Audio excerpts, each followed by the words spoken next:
السلام علیکم. تاسو ګورئ د پی ټی وی پښتو خبرونه او زه یم علي اسکر کړ.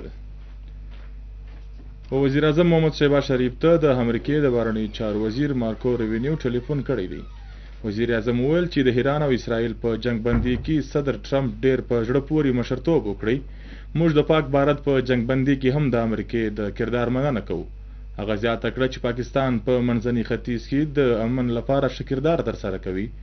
د امریکې د بهرنیو چارو وزیر د پاکستان هڅې په زړه پورې وبللې او ویل چې امریکا په سیمه کې د امن او پیاوړتیا لپاره له پاکستان سره په ملتیا د کار کولو غوښتونکې ده. په قومي اسمبلی کې د 2015-16 فنانس بل منظور کړل شو او د حزب اختلاف ټول ترامیم مسترد کړل شوي دي. د وفاقي بجټ ټول حجم 1,600 اربه کالداري دی. د ټول آمدن اندازه 19,400 اربه کالداري لګول شوي دي. وزیر اعظم ته غړو په زړه پورې شراغلی ووایه. وزیر اعظم د حزب اختلاف له مخورو بیرسټر ګوهر او اسد قیصر سره روغبړ وکړي. د بجټ د منظوري پر وخت وزیر اعظم محمد شهباز شریف په ایوان کې موجود و.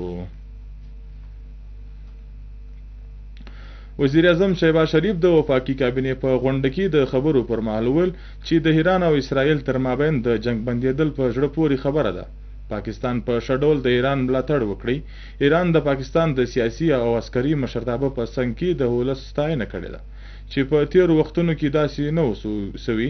د امریکې صدر د فیلډ مارشل سید عاصم منیر د صلاحیتونو منونکی دی. پاک فوج په ډیر درنو قربانیانو سره پر فتنه الخوارج باندې زورور واره کړی دی. په چین کې د شنګای مرستیال تنظیم د دفاع د وزیرانو غونډه وسوه چې د پاکستان د دفاع وزیر خواجه محمد آصف د پاکستان د ډلې مشري وکړه.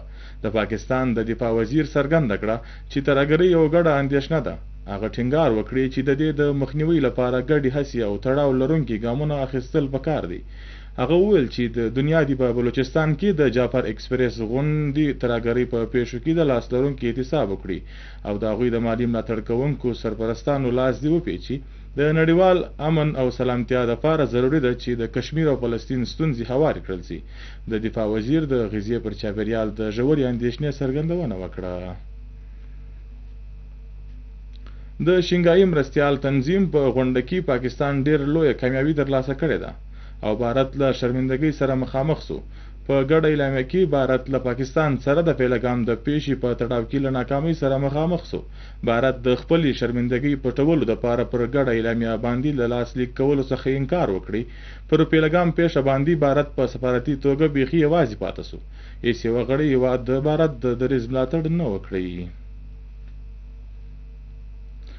د بلوچستان وزیر اعلی میر سرفراز بګټي ویلي دي چې د شنګای مرستیال تنظیم په غونډه کې پاکستان یو بل سفارتي کامیابي ترلاسه کړې ده. وزیر اعلی څرګنده کړه چې بھارت په دې غونډه کې د پهلګام د پیښې له پاکستان سره په تړاو ورکولو کې ناکام شو او پاکستان په بلوچستان کې د بھارت د لاس وهنې پیاوړي ثبوتونه وړاندې کړل. وزیر اعلی څرګنده کړه چې بھارت په سیمه کې تاوتریخوالی رامنځته کوي او له پاکستان سره د بھارت د لاس وهنې پوره ثبوتونه شته چې نه ردېدونکي دي. د بلوچستان وزیر اعلی میر سرفراز بګټي د ولسي اړیکو پر ویب سایټ ایکس باندې څرګنده کړې ده چې په هر رښتوني نړیوال فورم باندې به دغه شواهد وړاندې کړل شي. د درغلۍ په ضد د خبرتیا په روان مهم کې د نیب بلوچستان لخوا په سردار بادر خان هومن پوهنتون کې د درغلۍ په مخنیوي کې د لوستونکو پر کردار باندې یو سیمینار ترسره شو. د سیمینار مرام د ځوانانو او په ځانګړي ډول ولوستونکو ته د درغلۍ د ناوړه اغېزو په اړه خبرتیا او له درغلۍ څخه د صفا ټولنې لپاره و ټولنیزو هڅو ته وده ورکول و. د بلوچستان نیب د مخورو افسرانو یو ډلې د نیب د ډایرکټر نیاز حسن په مشرۍ کې له لوستونکو او استادانو سره د نیب د ویژن او د درغلۍ په ختمولو کې د لوستونکو پر کردار باندې خبرې وکړي. هغوی ټینګار وکړي چې په ټولنه کې د بدلون او په خپل ژوندون کې د دیانتداري لپاره دي خپل کردار پیاوړی او باوري کړي. بلوچستان په 2015 کې تر اوسه پورې له پولیو څخه پاکه صوبه ده. د شیکړنلاري او خواري کښلو په نتیجه کې ریفیوزلز له 80,000 څخه په کمیدلو سره له 2500 څخه تر 3000 پورې را رسېدلی دی چې هغه به هم ختم کړل شي. د ناوړه معلوماتو او بې ځایه خبرو په ضد د میډیا کردار نه هېرېدونکی دی. پولیو روغتیا د پالونکي ویکسین دی چې له لارې یې ماشومان د پولیو له ناوړه ناروغۍ څخه ژغورل کېدلی سي. د دې خیالاتو څرګندونه په پشین ریسټاوس کې د پولیو د ختمولو په لړ کې د صافیانو لپاره د خبرتیا و سیشن ته خالد کاسي، ډاکټر حزیز کاکړ او نورو په خپل ویناو کې څرګنده کړه چې پولیو یو ناوړه او لاعلاجه ناروغي ده چې یوازې انسانان وهي او د خولې له لارې بدن ته لاره پیدا کوي، د بدن هندامونه له کاره باسي. هغه ویل چې په روان کال کې په پاکستان کې 12 کیسونه ریپورټ شوي دي، خو له شمرغه بلوچستان تر اوسه پورې خوندي او صفا پاته دی. او اوس له دې سره سم د پښتو خبرونه پای ته ورسېدل او مشترک کړي. اجازت د لوی الله پامان.